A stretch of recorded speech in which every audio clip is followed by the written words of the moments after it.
बोलो वृंदावन बिहारी लाल की जय। तो तापत्रय विनाशाय श्री कृष्णाय वयम नमः। ठाकुर जी की शरण में आने से जीवन में कष्ट आने कम हो जाएंगे, दुख आने कम हो जाएंगे, विपत्तियां नहीं आएंगी, बुरा समय नहीं आएगा, पीड़ाएं नहीं आएंगी, आप बीमार नहीं पड़ोगे, लक्ष्मी की खूब वर्षा होगी। ये सब केवल और केवल मन को प्रसन्न करने वाली बातें, सत्य कुछ भी नहीं है। इस पृथ्वी का नाम क्या है? दुखालयम शाश्वतम। क्या नाम है? दुखालय। क्या नाम है? जोर से बोलो, कहां नाम है? दुखालय। जहां पर हम बचपन में पढ़ने जाते थे उसका नाम क्या था? भोजन कहां करते हैं? कार्य कहां किए जाते हैं? चिकित्सा कहां होती है? और दुख जहां मिले वो दुखालय। जैसे चिकित्सालय में भोजन नहीं होता, चिकित्सालय में पढ़ाई नहीं होती, विद्यालय में भोजनालय नहीं होता, तो फिर इस दुखालय में सुख कहां से मिलेगा? ये तो वही बात हो गई कि आप हॉस्पिटल में भोजन ढूंढने गए हो। ये तो वही बात हो गई कि आपके हाथ में चोट लगी, बुखार लगा, और आप विद्यालय गए हो, वहां टीचरों से करो मुझे बुखार आ गया। अब टीचर तो पढ़ाना जानते हैं, वो बुखार थोड़ी उतार देंगे। ठीक वैसे ही जो संसार में आकर के सुख की कामना करें कि हमको सुख चाहिए, तो भैया ये तो है ही दुखालय, यहां सुख कहां से मिलेगा? बस सुख बना लिया जाता है अपने अनुसार। जैसे आज शोभा यात्रा में कूलर लगा के बनाया था नहीं, मैं कूलर लगा के इतनी व्यवस्था, मैं तो बार बार ये सोचूं व्यवस्था बनाई कैसे होगी। मुझे तो लगे अगली मथुरा की कथा में ये एसीयू चलेंगे, एक एक वहां पे बैठ करके। यूं मत सोचो महाराज जी ऐसे क्यों कह रहे हैं, मैं तो आनंद ले रहा हूं सब ब्रजवासी। मुझे बहुत अच्छी लगी, मैं अगली कथा बारे में बताऊंगा। भाई गर्मी में कथा हो तो एक एक रिक्शा में एक एक कूलर लेके चलो संग। तो सुख नहीं है भैया, सुख हम लोग थोड़ी क्षणिक सुख मिलता है हमको, और उस क्षणिक के लिए हम पूरी व्यवस्था करते हैं। थोड़ी देर का सुख भोगने के लिए हम पूरी व्यवस्था करते हैं। है नहीं सुख यहां पर।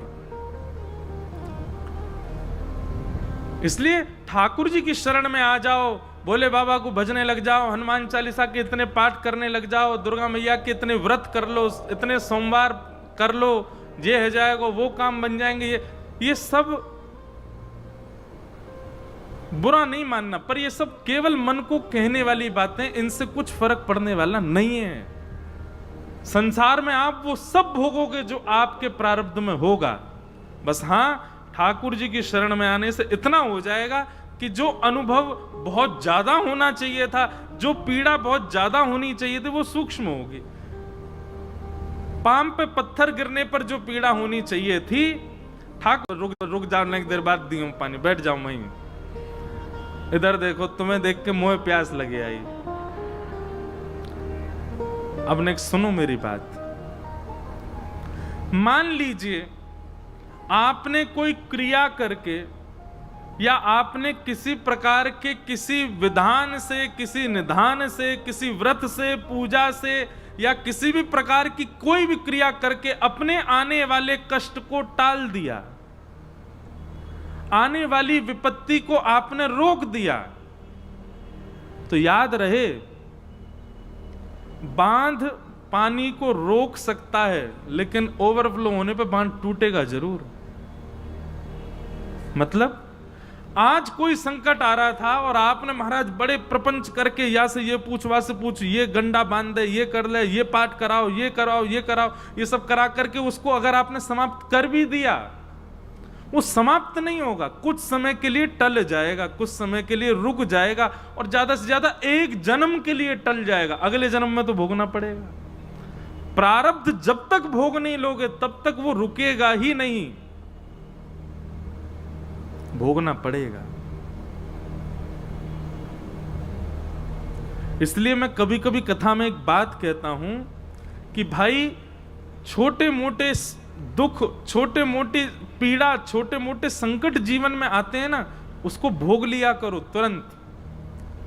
कुछ समय आपके अनुकूल नहीं चल रहा है, कोई बात नहीं, अपने ऊपर विश्वास रखो, ठाकुर जी पे विश्वास रखो, अपना कार्य करते चलो। कुछ समय की बात है, ठीक है, भोग लो उसको। कुछ समय बाद जब आप उसको भोग लेंगे तो आप अपना प्रारब्ध ही नष्ट कर रहे हैं।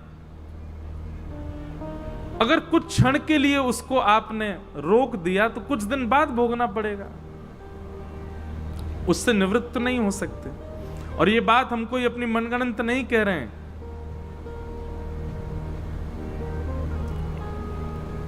एक बहुत प्रसिद्ध कथा आती है, श्री जगन्नाथ भगवान के परम भक्त हुए श्री माधवदास जी, क्या नाम था?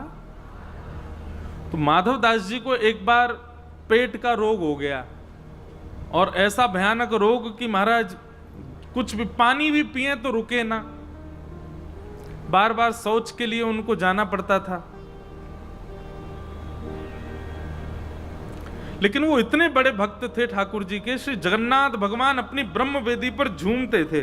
जैसे ही माधवदास दर्शन करने आता, जगन्नाथ भगवान ऐसे होते, माधवदास को देख करके आनंदित हो जाते। इतने बड़े भक्त माधवदास, और उनको एक रोग हो गया जिसके कारण उनको बार बार शौचालय जाना पड़ता, और शौच जाने की वजह से वो मंदिर नहीं जा पाते। रोग इतना ज्यादा बढ़ गया कि अब माधवदास जी उठ भी नहीं पाते, बिस्तर पर पड़े पड़े ही शौच निवृत्त होने लगे। ठाकुर जी को दया आ गई, और ठाकुर जी को दया आई तो ठाकुर जी रूप बदल करके छोटे से बालक बन करके आए और माधवदास जी की सेवा करने लगे। उनके मलमूत्र से सने वस्त्रों को ले जावें और ले जाके धोवें, धो करके सुखा दें, जल लेकर के आवें, जल पिला दें, जो उनके अनुकूल भोजन होना चाहिए वो बना करके उनको पवावें, उनके चरण दबावें, बुखार चढ़ आवे तो सिर पर पट्टी रखें। माधवदास जी 2-3 दिन तक तो बेहोशी से में ही थे, उनको पता ही नहीं कौन कर रहा है सब। पर 2-3 दिन बाद जब थोड़ी चेतना जगी तो उन्होंने ठाकुर जी के रूप को देखा, रूप देखते ही पहचान गए, बोले कि ये छद्म वेश में ठाकुर जी हैं। हाथ पकड़ लिया, बोले क्या कर रहे हो आप? आपकी सेवा कर रहा हूं।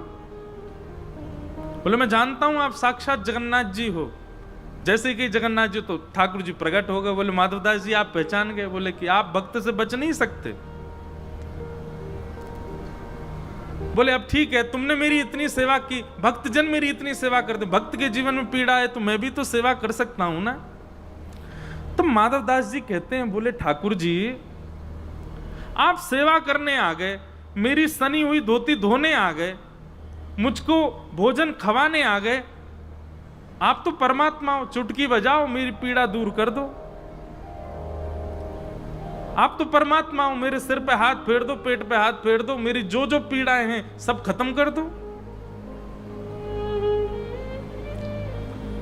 तब श्री जगन्नाथ भगवान कहते हैं, नहीं माधवदास, ये तुम अपना प्रारब्ध भोग रहे हो, किसी जन्म का कभी का कोई दुष्कर्म है तुम्हारा जो तुमको निवृत्त, उसको यहीं तुमको निपटा करके जाना पड़ेगा।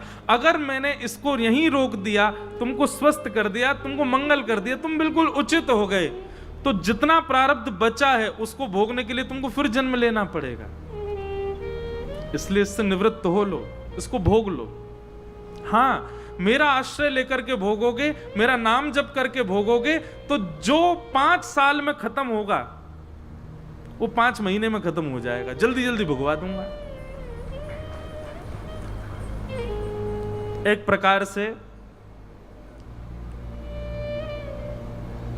जिस कार्य को होने में 5 वर्ष लगते हैं, ठाकुर जी का नाम आश्रय करने से, ठाकुर जी की शरणागति लेने से, ठाकुर जी का नित्य दर्शन, नित्य कथा श्रवण करके अपने मन बुद्धि चित्त और अपने व्यवहार को सुधारने से ठाकुर जी को इंडिकेशन मिल जाता, अब ये सुधर रहा है, अब इसने दूषित कर्म त्याग दिए हैं, अब ये सही मार्ग पर चल रहा है। तो ठाकुर जी बस इतनी आज्ञा कर देते हैं प्रारब्धों को कि अब इसके जीवन में 5 वर्ष नहीं 5 महीना लगाओ, बस 5 महीना में सब खत्म करो जितना भगवाना है इसको।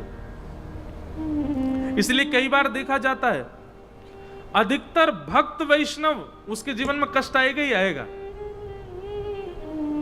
नाम जापक हो, कथा श्रवण करने वाला हो, कथा करने वाला हो, कष्ट आएगा, दिखेगा नहीं, दिखेगा वो प्रसन्न ही, पर उसके जीवन में कष्ट है, वो भोग रहा है, वो निवृत्त हो रहा है। इसलिए मैं प्रार्थना करूं भैया, नाम जप करो, ठाकुर जी की कथा सुनो, और कहीं अंतिम श्वास निकल गई और वहां से पहले अपने दूषित विचार, दूषित व्यवहार, दूषित स्वभाव को नहीं सुधार पाए तो बहुत पछताओगे। पहले ही सुधार लो। कथा हम सबको चुनती है। किसी व्यक्ति विशेष के धन लगाने से, किसी व्यक्ति विशेष के पूरे व्यवस्था करने से कथा होती है, पर मूल रूप से जो जो कथा में आए सब चुने गए हैं। ठाकुर जी इनको मौका दे रहे हैं कि भाई तुम 7 दिन कथा सुन के नेक और संवर जाओ, नेक संभल जाओ, नेक सुधर जाओ। लाखों करोड़ों लोग बाहर से निकल जाएंगे, नहीं आएंगे, वही आएंगे जो चुने गए ठाकुर जी के द्वारा, क्योंकि ठाकुर जी उनको अवसर दे रहे हैं। एक बार नेक सुनो, नेक सुन करके अपनी अपनी अपनी भावना को प्रकट करके नेक सुधारो, संभल जाओ। अंतिम श्वास आए उससे पहले ठीक है लो। क्योंकि व्यक्ति को सबसे ज्यादा आत्मग्लानि होती है जब वो मृत्यु को प्राप्त कर लेता है और अपने कई दोषों को सुधारने का सोचता रहा लेकिन सुधार नहीं पाया, और उसी आत्मग्लानि की वजह से ठाकुर जी उसको फिर भेजते हैं, जा अब इनको सुधार किया, लेकिन उनको तो क्या सुधारे, वो दूसरे फिर और बना लेता है नए।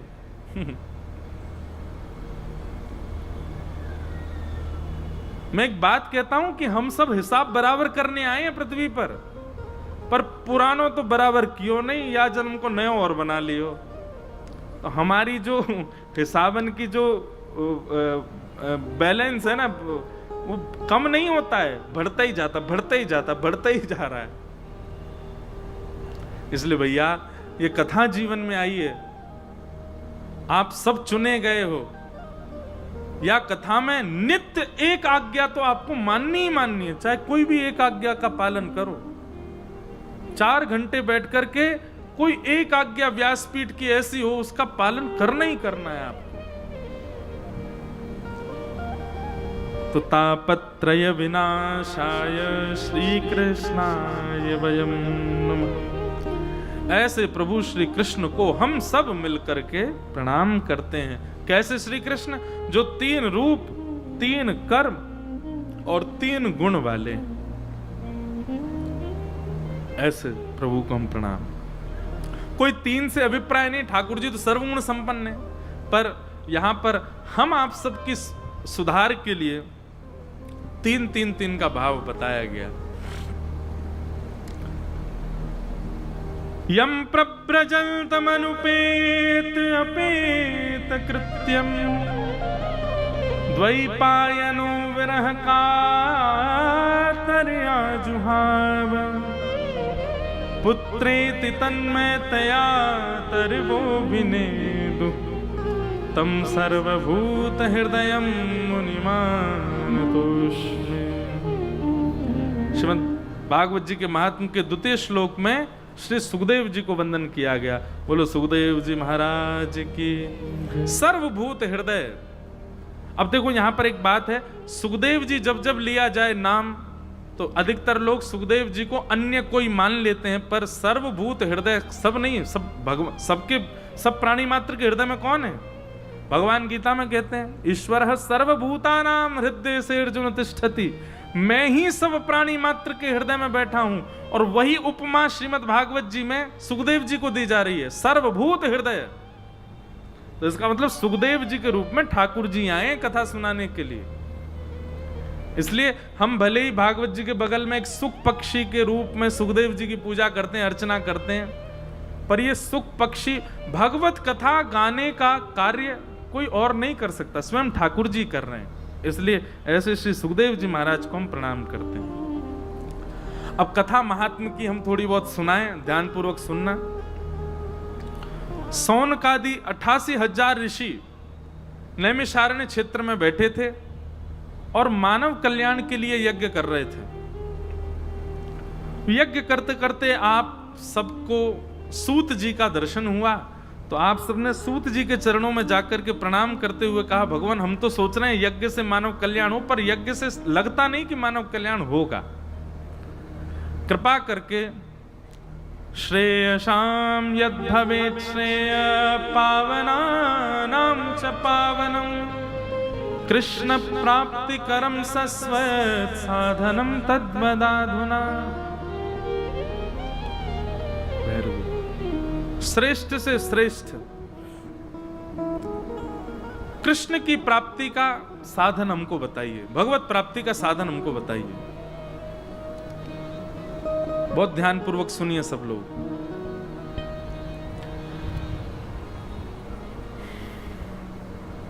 सौनकादि ऋषियों ने प्रश्न किया, श्रेष्ठ से श्रेष्ठ, पवित्र से पवित्र, इस कलिकाल में भगवत प्राप्ति कैसे कर सकता है मानव? क्योंकि मानव के पास समय नहीं है, इसलिए कृपा करके हमको भगवत प्राप्ति का साधन बताइए। कलिकाल में भगवत प्राप्ति कैसे मिल सकती है? तब यहां से सूत जी महाराज कहना प्रारंभ करते हैं और सूत जी कहते हैं, काल व्याल मुखग्रास त्रास निर्णास हेतवे श्रीमद् भागवतम शास्त्रम कलौकीरेण भाषितम। एक प्रकार से बहुत ध्यान पूर्वक ये बात समझनी है। कलिकाल में यदि भगवत प्राप्ति करनी है, भगवत दर्शन करना है, भगवत अनुभव करना है, भगवत कृपा का अनुभव करना है, तो आप भागवत जी की सन्निधि लिए बिना उसको नहीं कर पाओगे। श्रीमद् भागवत जी आपको श्रवण तो करनी पड़ेंगी, चाहे सूरदास हो, चाहे मीराबाई हो, चाहे हरिराम व्यास हो, स्वामी श्री हरदास जी महाराज हो, हितरवंश महाप्रभु हो, रैदास हो, कुंभनदास हो, सबने भागवत जी का आश्रय तो लिया ही लिया।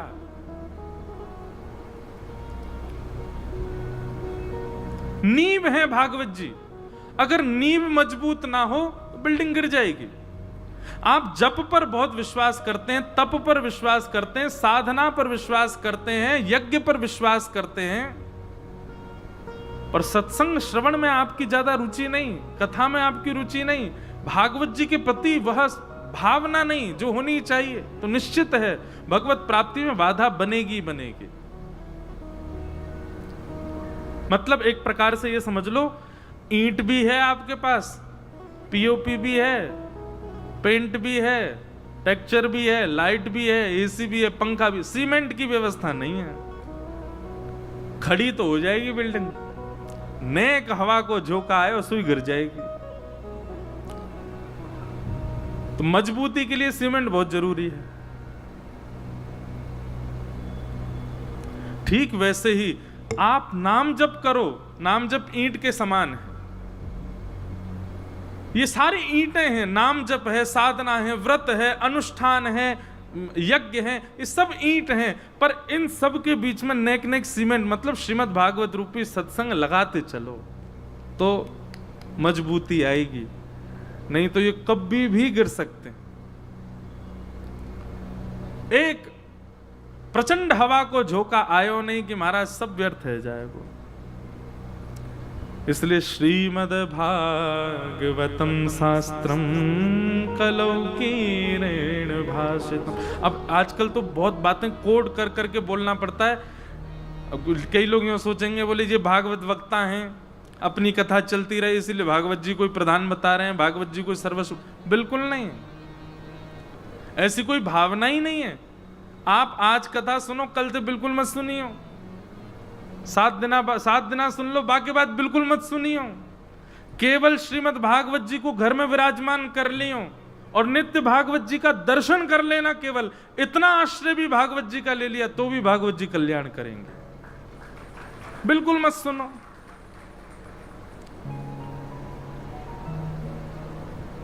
तेनेयम वांगमयी मूर्ति प्रत्यक्ष कृष्ण एव ही। आप द्वारिकाधीश मंदिर के सामने से आज पोथी नहीं लेके आए हैं, ग्रंथ नहीं लेके आए हैं, कोई किताब नहीं लेके आए हैं। आप द्वारिकाधीश मंदिर से द्वारिकाधीश जी को ही लेकर के आए हैं। श्रीमद् भागवत साक्षात श्री कृष्ण हैं। और यह विश्वास जब तक आपके चित्त में नहीं बैठेगा तब तक कथा कितनी सुनाता रहूं कोई फर्क नहीं पड़ेगा। साक्षात श्री कृष्ण है भागवत। बस अंतर इतना है, किसी मूर्तिकार की स्पेशलिटी थी तो उसने मार्बल के बनाए, किसी ने अष्टधातु के बनाए, कोई ने चांदी के बनाए, कोई ने सोने के बनाए। पर हमारी भारत भूमि पर प्रकट भये भगवान श्री वेद व्यास जी ने शब्द की मूर्ति बनाई, श्रीमद् भागवत, भगवान की शब्दमय मूर्ति। हमारे पूज्य नाना जी कहते थे, बोले लाला, कोई यदि भागवत जी के श्लोक गावे और श्लोक गाते गाते त्रुटि कर दे ना, तो वह त्रुटि को पाप कहा लगे। मैंने की कहा पाप लगे नाना जी? बोले जैसे एक रोया खींचवे पे जो कष्ट होवे, ऐसे लाल जी को कष्ट होवे। अगर कोई भागवत जी को गलत श्लोक उच्चारण करे तो ठाकुर जी को ऐसे कष्ट होवे जैसे कोई रोआ खींच लिए हो। जैसे मानव शरीर में प्रत्येक रोए हैं, ऐसी भागवत जी का प्रत्येक श्लोक भगवान श्री कृष्ण के श्री अंग का एक एक रोआ है। हम तो लोगों से कथा में ये तक कहते हैं, कोई से मत को कथा सुनवे जा रहे हैं, भागवत सुनवे जा रहे हैं, प्रवचन सुनवे जा रहे हैं। कोई पूछे तो यही उत्तर दो, बोले कहां जा रहे हो? कृष्ण को सुनने जा रहे हैं, कृष्ण को उतारवे जा रहे हैं, कृष्ण को ध्यान धरवे जा रहे हैं। श्रीमद् भागवत प्रत्यक्ष कृष्ण है। सूत जी महाराज कहते हैं, इस कलिकाल में यदि भगवत प्राप्ति करनी है तो भागवत जी का आश्रय लो। और भागवत जी का आश्रय लेने का मतलब सुनना भी नहीं है, भागवत जी का आश्रय मतलब चित्त में उतारना, अपने जीवन में इंप्लीमेंट करना। अब यहां से जाते ही अब आपकी दिनचर्या में आने लगे कि जो व्यास जी कह रहे हैं, जो कथा में सुन के आए, वो अब घट रहा है, वो आप अपनी दिनचर्या में ला रहे हो। और जब तक आप ऐसा नहीं करोगे, कोई उपयोगिता नहीं होगी कथा सुनने की।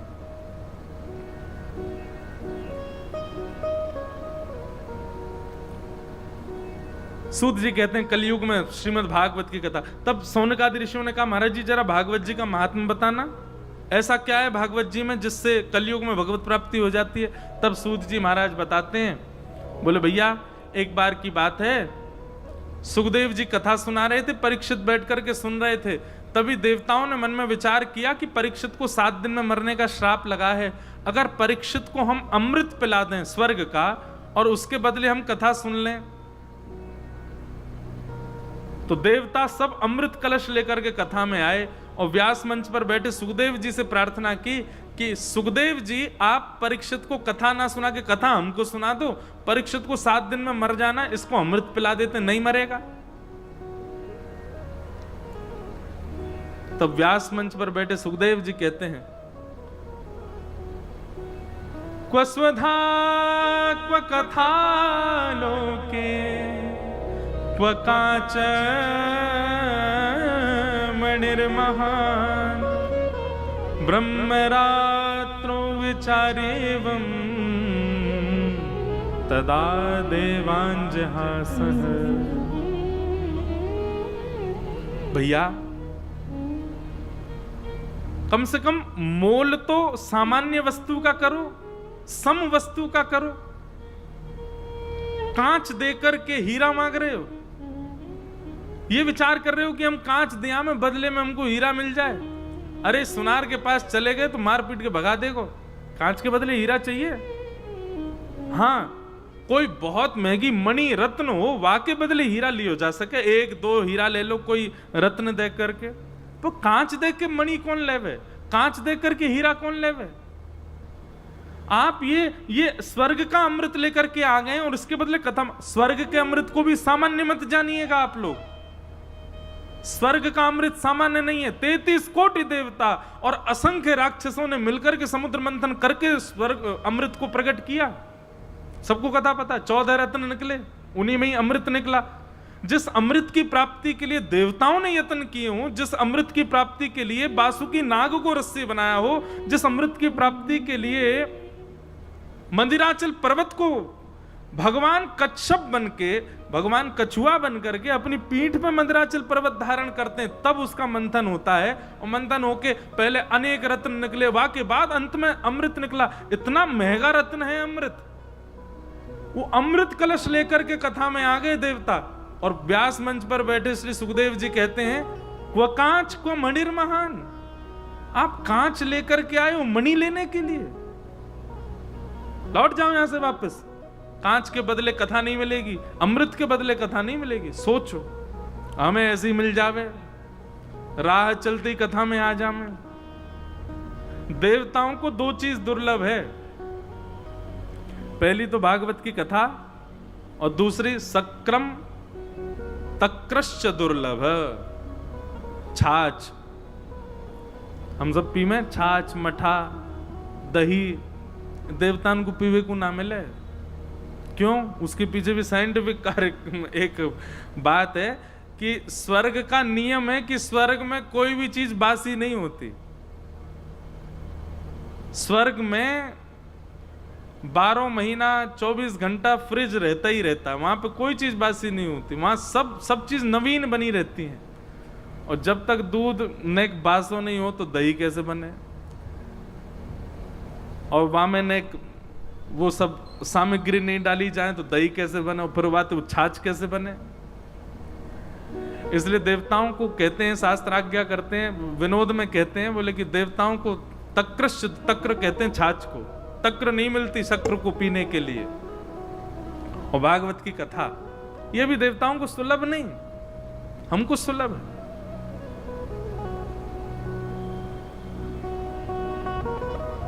सौनकादि ऋषियों ने कहा, भगवान इतनी बड़ी महिमा भागवत जी की, कृपा करके हमें बताएंगे भागवत की कथा सबसे पहले किसने किसको सुनाई। तब सूत जी महाराज बताते, बोले एक बार की बात है, नारद जी भ्रमण करते करते बद्रीनाथ पहुंचे, और बद्रीनाथ में उनको सनक सनंदन सनातन सनत कुमार, सनक सनंदन सनातन सनत कुमार, ये 4 भगवान के प्रथम अवतार हैं। ये चारों एक ही आयु के 4-5 वर्ष के बालक के समान रहते हैं, भगवान के प्रथम अवतार माने जाते हैं। सूक्ष्म में इनको कहा जाता है सनत कुमार। क्या कहते हैं? सनत कुमार। कभी कोई कहे हमारे भगवान का प्रथम अवतार कौन, तो सनत कुमार। तो नारद जी महाराज बद्रीनाथ के, सनत कुमारों ने नारद जी से कहा, बोले नारद जी चेहरा से बड़े दुखी से लग रहे हो, कथम ब्रह्मन दीन मुखम कुतश्चिंता तुरो भगवान, आपके मुखमंडल पर चिंता का दर्शन हो रहा है, क्या बात है? नारद जी बोले, क्या बताऊं महाराज, मैंने पृथ्वी को बहुत अच्छा समझा था, पृथ्वी की बड़ी महिमा सुनी थी, पर पृथ्वी पर जाके देखा तो नाम बड़े दर्शन छोटे, सब कुछ उल्टा पुल्टा है पृथ्वी पर। और यहां नारद जी पूरी भूमिका बताते हैं पृथ्वी पर उन्होंने क्या देखा। अब इसको ज्यादा बोलने की आवश्यकता नहीं, हम सब जो देख रहे हैं वही सब नारद जी ने देखा। और नारद जी ने देख करके कहा कि महाराज मेरा मन बड़ा व्यथित हो गया है कि पृथ्वी ऐसी क्यों है, पृथ्वी के लोग ऐसे क्यों हैं। लेकिन तभी सब जगह भ्रमण करता करता करता जैसे ही मैं वृंदावन पहुंचा, वृंदावन में मैंने एक आश्चर्य देखा। सनत कुमार बोले, क्या देखा? बोले यमुना जी के तट पर एक परम सुंदरी युवती बैठी है और उसकी गोद में 2 वृद्ध लेटे हैं, बड़ी बड़ी दाढ़ी, सफेद सफेद बाल, वृद्धावस्था के 2 महापुरुष। एक युवा कन्या की गोद में वृद्धों को लेटा देख मुझे बड़ी अटपटाहट हुई चित्त में। मैंने उनसे पूछा कि तुम कौन हो देवी, और ये दोनों कौन हैं? तब उसने अपना परिचय दिया कि अहम भक्तिर्तिख्याता इमो में तनयो मतौ ज्ञान वैराग्य नामनो काल योगेन जर्जरो। मैं भक्ति हूं और ये दोनों मेरे पुत्र हैं, ज्ञान और वैराग्य। महाराज भक्ति तो आज भी युवा है, क्यों? सबके चित्त में है, सब करते हैं भक्ति, लेकिन ज्ञान और वैराग्य वृद्ध हैं। क्योंकि वृद्ध क्या, आजकल तो पता नहीं बहुत बहुत गंभीर अवस्था में होंगे ज्ञान और वैराग्य। आजकल तो बहुत विचित्र माहौल चल रहा है, ज्ञान किसी को चाहिए ही नहीं, वैराग्य की तो बात पूछो ही मत। भक्ति महारानी कहती है ये दोनों मेरे पुत्र हैं, ज्ञान और वैराग्य। कलयुग के प्रभाव के कारण दोनों वृद्ध हो गए हैं।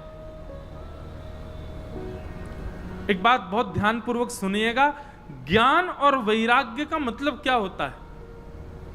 अभी आपसे पूछा जाए ज्ञान मतलब क्या, तो आप लोग यही कहोगे कि बहुत कुछ पता होना इसी को ज्ञान कहते हैं। वैराग्य का मतलब क्या? सब कुछ छोड़ देना, ये वैराग्य। ये तो बाह्य बात पता है आपको, पर ज्ञान और वैराग्य का मूल रूप ये नहीं है। ज्ञान क्या है? सही और गलत की पहचान, ये ज्ञान है। जैसे छोटा बालक 500 का नोट दो, खा जाएगा, फाड़ देगा, उसको हम क्या कहते हैं? अबोध बालक। अभी उसको ज्ञान नहीं है। लेकिन जैसे ही वो बड़ा होगा, बड़े होते ही उसको पता चल जाएगा, ओहो इसको देने से चीज ही मिलती है। आपने जैसे दिया सुखा करेगा, जेब में धर लेगा या माँ को जाके दे देगा। बच्चे गुल्लक रखते उसमें डाल देगा। ये उसको क्या हो गया? ज्ञान। सही और गलत का बोध, उसको ज्ञान कहते हैं। बहुत नॉलेज होना ज्ञान नहीं होता। रावण बहुत विद्वान था, सब जानता था, सारे शास्त्र पढ़ रखे थे उसने, वैयाकरण था, खूब सुंदर सुंदर श्लोक बना बना करके गाता था। पर मुझे सीता जी का हरण करना नहीं चाहिए, मुझे अन्य की कन्या पर, अन्य की स्त्री पर कुदृष्टि नहीं डालनी चाहिए, ये बोध नहीं था। तो क्या बात का ज्ञानी था वो?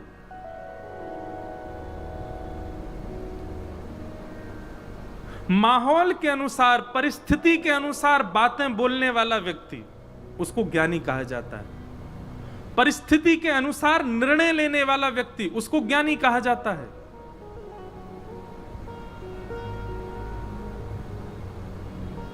कई लोग होते हैं, अब उनके ईगो पे कोई बात आ जाए तो माहौल नहीं देखते। ये नहीं देखते कि मेरे बड़े खड़े हैं, ये नहीं देखते कि समाज देख रहा है, ये नहीं देखते कि अरे भाई यहां मुझे चिल्लाना नहीं चाहिए। फिर भी लड़ लेंगे, झगड़ लेंगे, घूसा करेंगे और एक दूसरे को उठा फेंक देंगे। उस व्यक्ति को क्या कहा जाता है? ये महा पढ़ा लिखा गंवार, अज्ञानी। ज्ञान नहीं है इसको, इतना विवेक नहीं है। अभी मैं कहीं से आ रहा था तो फ्लाइट में एक घटना घटी, और घटना कैसी थी सुनो। जैसे हवाई जहाज दिल्ली पहुंचा तो सब लोग उठ करके अपना अपना सामान निकाल रहे थे ऊपर से। एक व्यक्ति लंबा खड़ा था, उसके बगल में एक व्यक्ति बिल्कुल ही नाटा था। तो जो कम हाइट वाला व्यक्ति था वो लंबे व्यक्ति से कह रहा था मेरा सामान उतार दो। अब लंबा व्यक्ति जो था वो पहले अपना सामान उतार रहा था, तो वो बार बार नीचे से कह, मेरा उतार दो भैया, थोड़ी हेल्प कर दो। अब वो लंबा व्यक्ति उससे कहता जा रहा है पहले अपना तो उतार लूं मैं, अपने अपने उतारता गया। अब छोटे व्यक्ति ने, बड़े विचित्र आदमी हो, अब मैं तो विचित्र बोल रहा हूं, उसने तो कुछ और ही बोला था, बड़े विचित्र आदमी हो। तो लंबे वाले ने क्या किया, उसका सामान उतारा और जहां से नीचे आना चाहिए वहीं छोड़ दिया, मतलब उसके सिर पे आके गिरा वो जो नाटा व्यक्ति था। इस बात पर इतनी लड़ाई हुई महाराज, एक दो एयर होस्टेस दब गई नीचे, 2-4 पैसेंजरों पे फेंक दिए उठा के, और तू मुझे बाहर मिल, तुझे बताता हूं मैं। वो छोटा वाला व्यक्ति जो था वो कुर्सी पर चढ़ के मारे उसको, हम देखें। अब वहां सब खड़े लोग क्या कह रहे थे, क्या पागल आदमी है, क्या बिल्कुल इनको कुछ पता ही नहीं, क्या कहां क्या इतनी सी बात पर ये सब होना चाहिए। उस समय क्या आया मन में? परिस्थिति के अनुसार, व्यवस्था के अनुसार, समाज के अनुसार अनुकूलता ना देखते हुए भी क्रोध कर रहा है, यही अज्ञानी व्यक्ति है। और निश्चित स्टैंप लगा के दे सकता हूं कि वो व्यक्ति निश्चित सत्संग कभी किए ही नहीं होंगे उन्होंने, इसीलिए ऐसा टेम्पर है उनका। सत्संगी व्यक्ति को इतना बोध होने लग जाता है, इतना पता लगने लग जाता है कि भाई मुझे कहां, किस प्रकार, किस भाव से कैसे प्रेजेंट करना है खुद को, उसको ज्ञान कहते हैं। बहुत नॉलेज होना ज्ञान नहीं होता, इसे कहते हैं ज्ञान। विवेक की प्राप्ति होना, सही गलत की पहचान होना। और वैराग्य किसको कहते हैं? सब लोग बहुत सावधानी से सुनो। घर परिवार पत्नी बच्चे सबको छोड़ छाड़ के चले गए, वैराग्य नहीं। सबके साथ रहते हैं पर विषय सामने आने पर भी मन ना मचलना, उसको वैराग्य कहते हैं।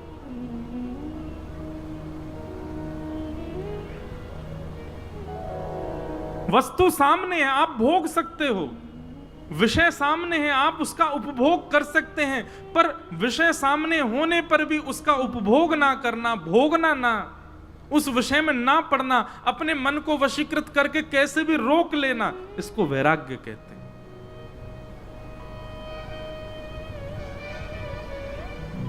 असंख्य भोग की वस्तु सामने है, लेकिन आप अपने पर वश करके बैठे हैं कि नहीं, मैं नहीं भोगूंगा, ये विषय वासनाओं के लिए मैं नहीं आया हूं, कैसे भी करके मैं खुद को रोकूंगा, मेरे कुल की मर्यादा, अरे कुल की मर्यादा भी नहीं तो मैं एक मानव हूं, मानव हूं तो इसका मतलब ये थोड़ी जो मेरे सामने आएगा मैं उसको भोगूंगा, नहीं, मैं इसको स्वीकार नहीं कर सकता। इसको कहते हैं वैराग्य। क्यों पी ली तुमने, अब सामने रखी थी क्या करते, ये वैराग्य नहीं। तुमने क्यों खाया वो मांस, अब महाराज जी क्या बताएं, ऑफिस में सब खाते हैं, नहीं खाओ तो मुंह बनाते हैं, क्या करें, खा लिया, ये कैसा वैराग्य। देखिए एक बात सदैव याद रखिएगा, परिस्थिति के अनुसार आपको नहीं होना है, अपने आप को ऐसा बनाओ कि आपके अनुसार परिस्थिति बने, आपके अनुसार माहौल बने।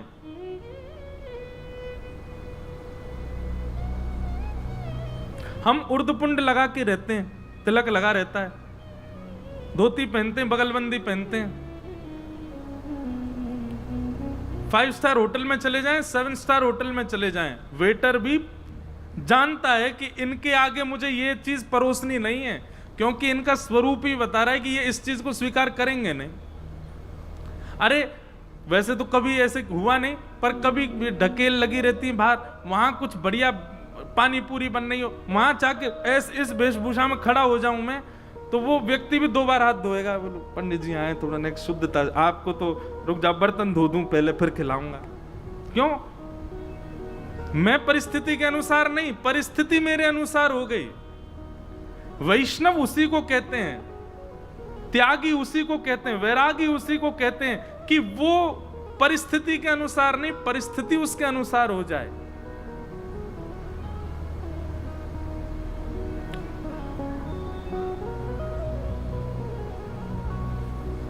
तो इसको कहते हैं वैराग्य। विषय सामने हो पर आप फिर भी उसका उपभोग ना करो। ठाकुर जी ने हमको सब कुछ दिया है। कई लोग ऐसा कह देते हैं भगवान ने जीव दी है, खावे के काजे फिर नहीं खाएंगे। भगवान ने आपको सब कुछ दिया है, देखने के लिए नेत्र दिए हैं, खाने के लिए जीभ दी है, सुनने के लिए कान दिए हैं, कर्म करने के लिए हाथ, चलने के लिए पैर। ठाकुर जी ने आपको सर्व इंद्रिय प्रदान की हैं। अब इन इंद्रियों का उपयोग कहां करना है ये पता होना, इसी को कहते हैं विवेक। और इसी का ही सद जगह उपयोग करना, असद वस्तु से मन को हटा लेना, इसी को वैराग्य कहते हैं। तो ज्ञान और वैराग्य की परिभाषा क्या है? ज्ञान का मतलब सद और असद की पहचान, और वैराग्य का मतलब विषय वस्तु सामने होने पर भी उसका उपभोग ना करना। जैसे स्वामी विवेकानंद की एक बड़ी प्रसिद्ध कथा है। एक बार अमेरिका में उन्होंने बहुत अच्छा प्रवचन किया, तो उनका प्रवचन सुन के सबने ताली बजाई। एक कन्या दौड़ करके आई और आकर के बोली मुझसे ब्याह कर लो। स्वामी विवेकानंद बोले क्यों? बोले आप जैसे पुत्र को मैं जन्म दूंगी, ये मेरा सौभाग्य होगा। स्वामी विवेकानंद ने विषय सामने है, चाहे तो उपभोग कर सकते हैं, पर तुरंत 3 परिक्रमा लगा के चरण में प्रणाम करके कहा मैया अब मेरे जैसा मैं पुत्र आपको दे पाऊं ये तो संभव मैं गारंटी नहीं दे सकता, पर हां जब तक जीवित हूं मैं ही आपका बेटा हूं, जब तक हूं आपको माई कह के बुलाऊंगा, मैं ही आपका बेटा हूं। इसको कहते हैं वैराग्य। अरे महाराज दुनिया की कैसी भी वस्तु सामने आ जाए उपभोग की, लेकिन आप अपने मन पर वश करके बैठे हो, अपनी जिह्वा पर वश करके बैठे हो, केवल 5 इंद्रियों को संभालना है, इन पर वश करके बैठे हो, आप ही कहलाए जाओगे वैराग्य। बोले वैराग्य।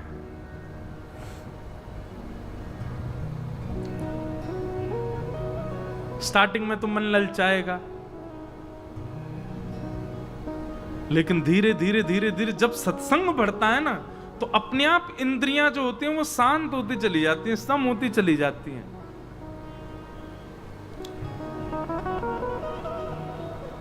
इसी को कहते हैं ज्ञान वैराग्य। ये भक्ति के पुत्र हैं। अब याद रखना, भक्ति सबके चित्त में है, पर भक्ति के पुत्र सबके चित्त में नहीं है। इसीलिए भक्ति जो है वो हमें प्रसन्न नहीं रख पाती। उस भक्ति के कारण हम दुखी रहते हैं। खूब भजन करते हैं, खूब नाम जप करते हैं, खूब परिक्रमा लगा रखी है महाराज, फिर भी मन में शांति नहीं है। क्यों? क्योंकि भक्ति के पुत्र प्रसन्न नहीं है आपके अंदर, ज्ञान और वैराग्य नहीं है। ज्ञान और वैराग्य को लाओ, भक्ति प्रसन्न हो जाएगी।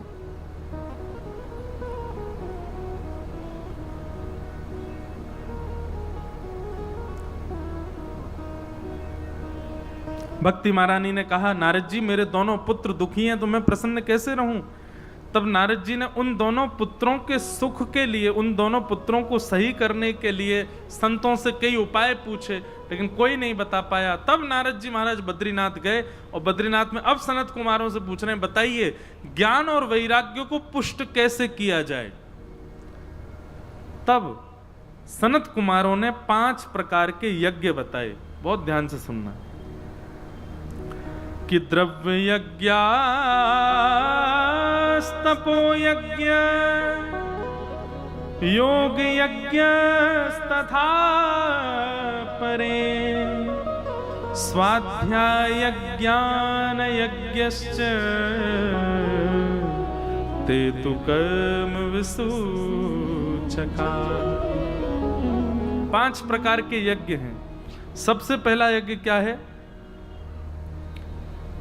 द्रव्य यज्ञ।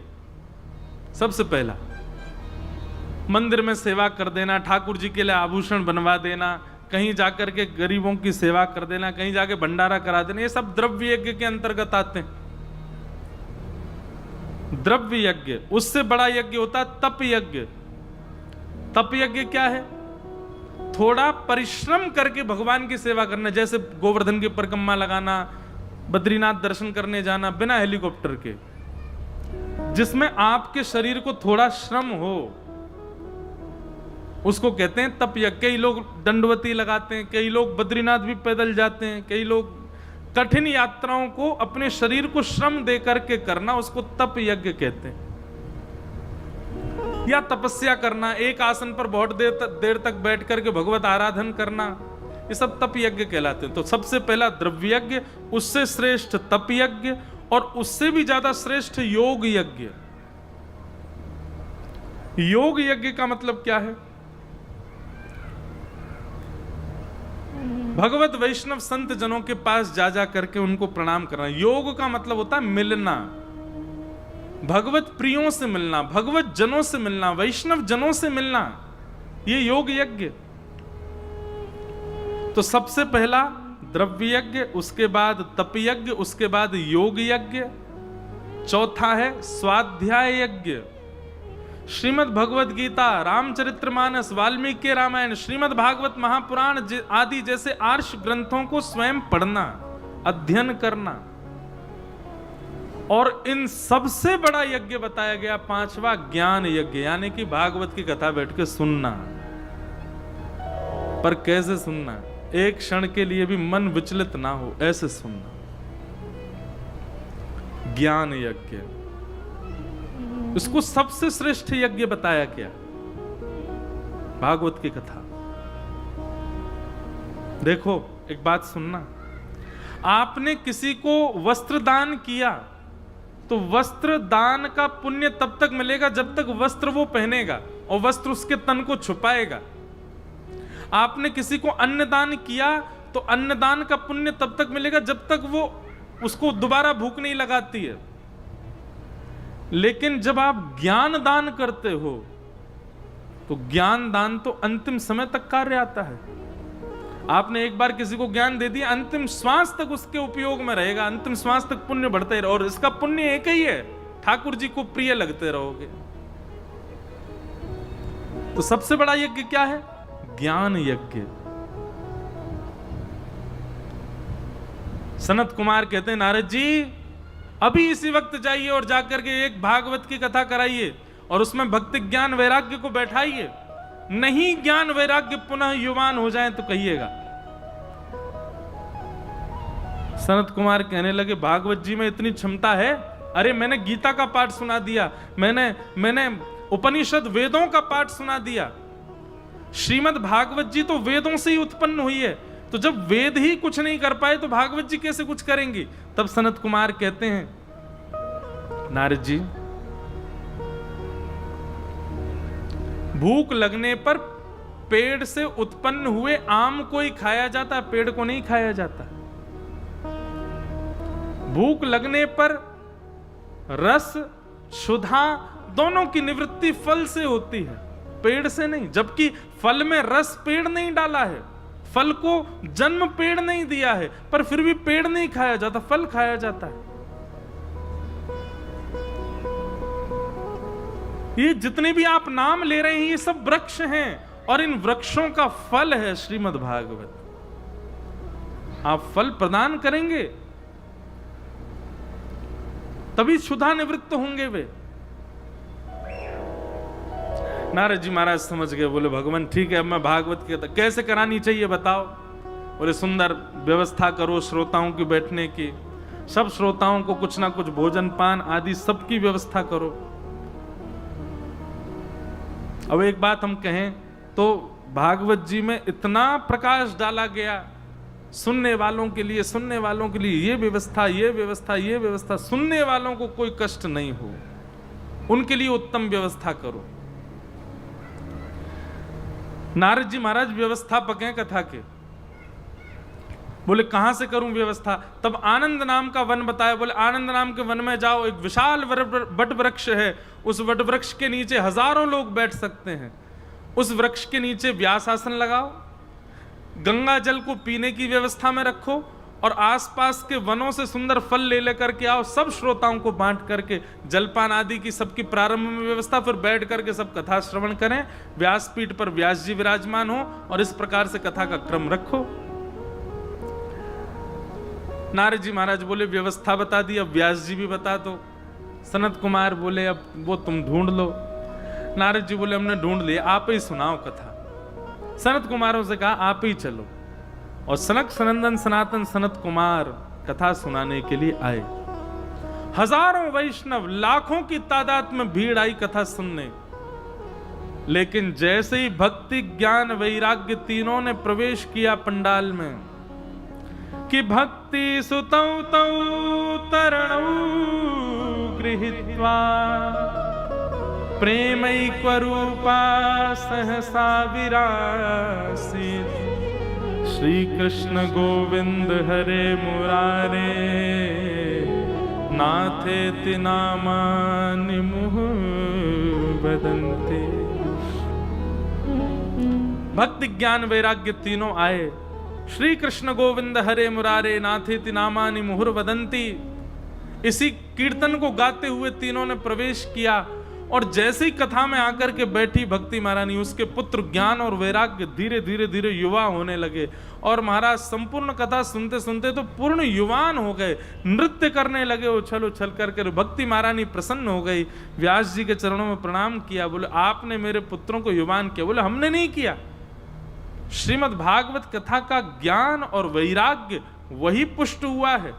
इसलिए जो भी भागवत की कथा सुनेगा उसके चित्त में ज्ञान और वैराग्य पुष्ट होंगे ही होंगे। यह बात निश्चित है कि आप आज पहला दिन है कथा का, अभी तो भागवत शुरू हुई नहीं, अभी तो महात्म्य चल रहा है।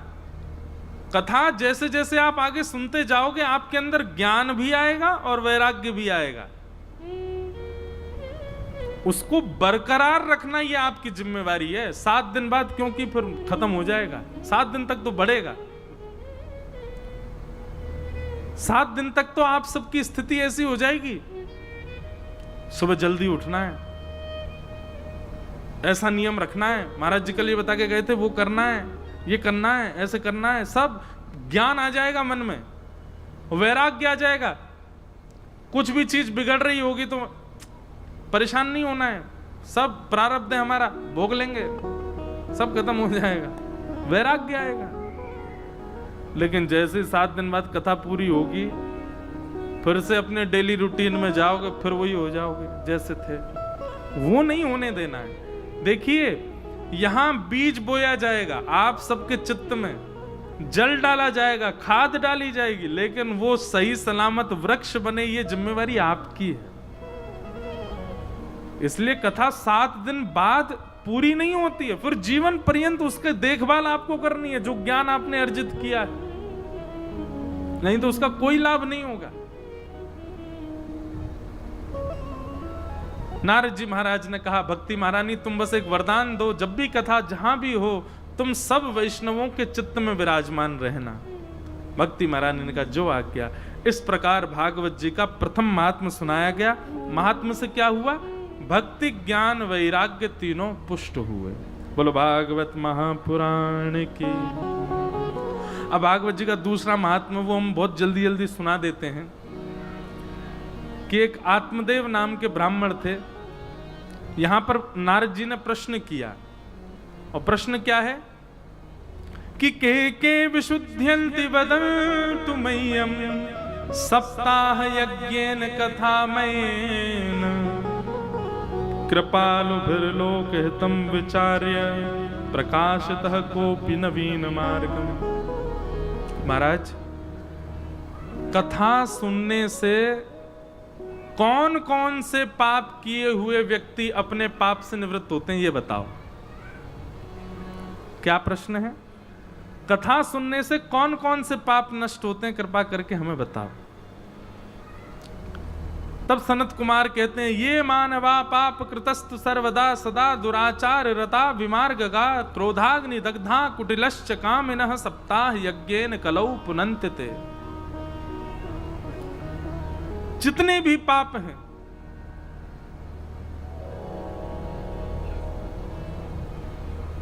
उन सब पापों को करने वाला व्यक्ति भी यदि कथा श्रवण करे, और कथा श्रवण करके ये संकल्पित होकर कथा श्रवण करे कि अब हम पाप नहीं करेंगे, तभी वह पाप निवृत्त होगा। बहुत ध्यानपूर्वक सुनिएगा।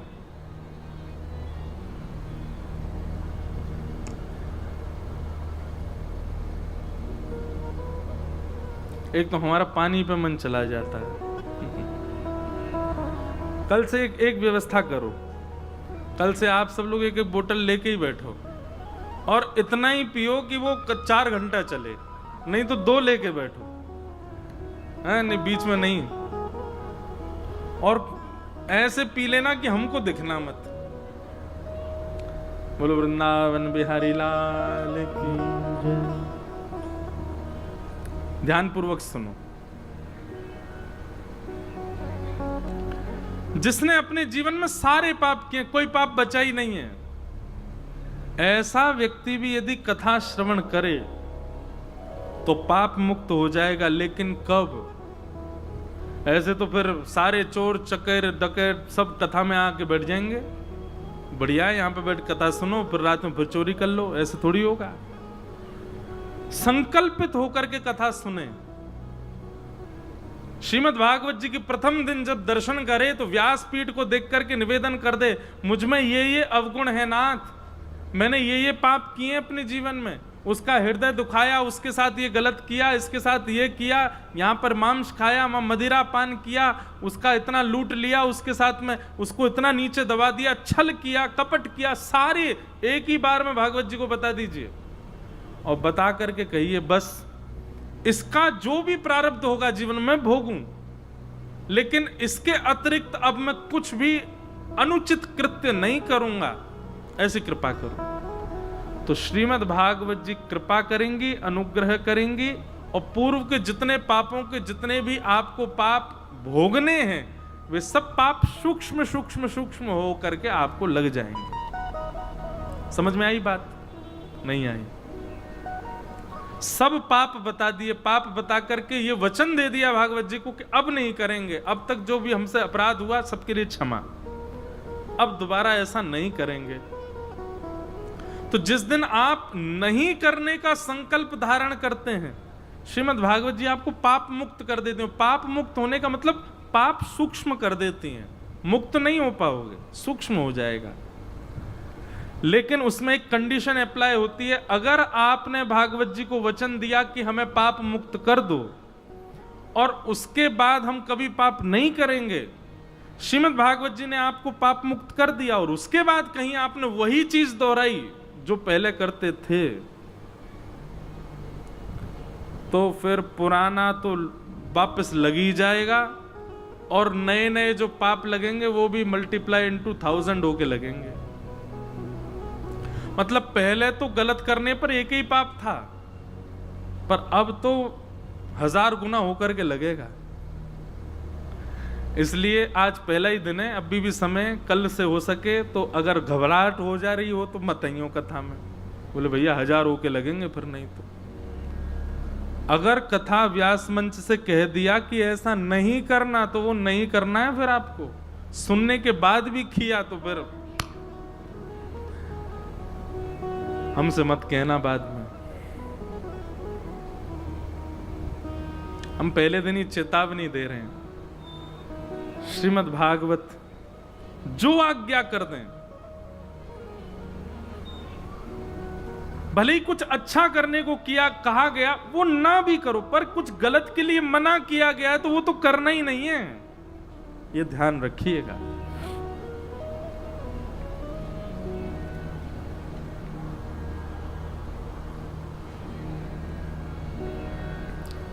तो इसलिए भागवत जी की कथा पाप मुक्त करती तो है, पर पहले संकल्प लिखवाती हैं, दोबारा करोगे तो नहीं, तब पाप मुक्त करेंगे।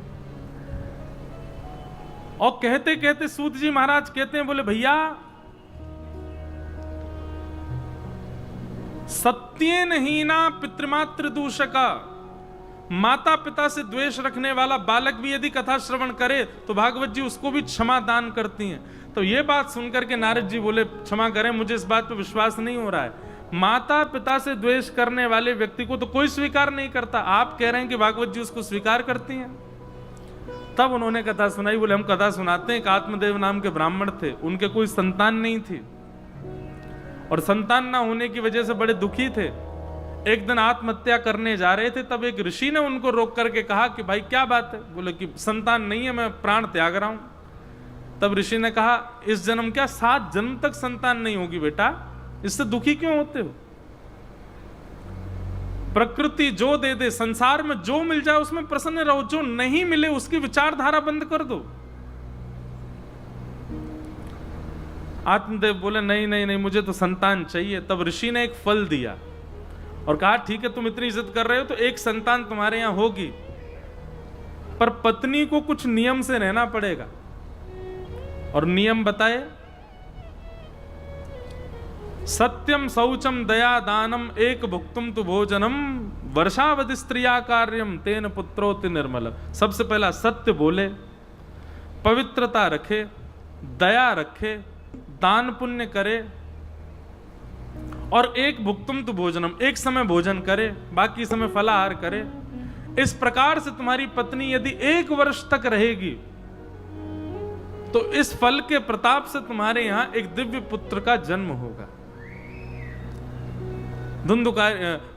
आत्मदेव जी तो नाचने लगे, ला करके फल अपनी पत्नी को दे दिया और कहा देवी ये 5 नियम है, इनका पालन करना। उनकी पत्नी जो थी वो तो उसने कि ये पतिदेव भी कहीं से भी सुने आते हैं, कोई फल खाने से बालक होंगे हैं, 5 नियम करने से कोई सुंदर बालक होगा? और यदि इस फल में इतनी ही क्षमता है, हमारे घर की बांझ है गैया, इसको खिला के देखती हूं, उसको खिला दिया। अब आत्मदेव जी रोज पूछें तुम नियम का पालन कर रही हो ना, तुमने फल खा लिया था ना? पत्नी बड़ी परेशान हो गई, बोली कि सुनो मैं नियम का पालन यहां रह के नहीं करूंगी, मैं अपने मायके जा रही हूं, वहां नियम का पालन करूंगी, बालक जब जन्म ले लेगा तब आऊंगी लौट के। आत्मदेव जी बोले कोई बात नहीं, तुमको जहां रुचि लगे तुम जाओ, लेकिन जो बालक हो उसको सबसे पहले यहीं लाना, मेरी गोद में देना। धुंधुली बोली ठीक है। धुंधुली चली गई।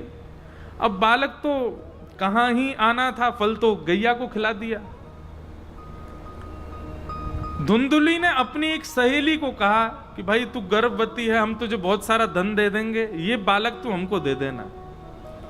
और कुछ महीनों बाद जब उस बालक का जन्म हुआ, धन दे करके अपनी सहेली का बालक ले लिया और उसी को लेकर के घर आ गई। आत्मदेव जी को कहा कि मेरे पुत्र हुआ है।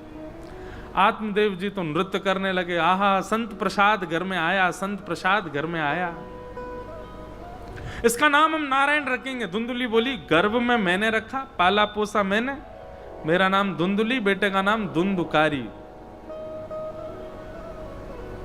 अच्छा जैसी तुम्हारी इच्छा। इतने में कुछ दास दासी आए और कहने लगे, महाराज जी बधाई हो। बोले क्या, किस बात की बधाई? बोले आपके जो गैया है ना, उसने भी मानवों जैसे बालक को जन्म दिया है। आप जब दौड़ करके गए तो देखा कि महाराज कान तो गैया जैसे और बालक संत प्रसादी था। आत्मदेव जी तो प्रसन्न हो गए, बोले बड़ा बालक तुम्हारे नाम से छोटे बालक का नाम मैं रखूंगा गोकर्ण, और उस बालक का नाम गोकर्ण रखा गया। दोनों बालक धीरे धीरे बड़े हुए। बड़ा बालक तो महान दुष्ट बना और छोटा बालक पंडित ज्ञानी बना। इतना दुष्ट बना कि वैश्यागमन करता था, चोरी करता था, जुआ खेलता था, यहां तक तो ठीक मदिरा पान मांस भी खाता, यहां तक भी ठीक। लेकिन अब तो मदिरा पान करके घर आता और आकर के माता पिता को मारता। जब उसकी इतनी दुष्टता बढ़ गई, एक दिन मां ने कुआं में कूद करके प्राण त्याग दिए। आत्मदेव जी घर छोड़ के चले गए।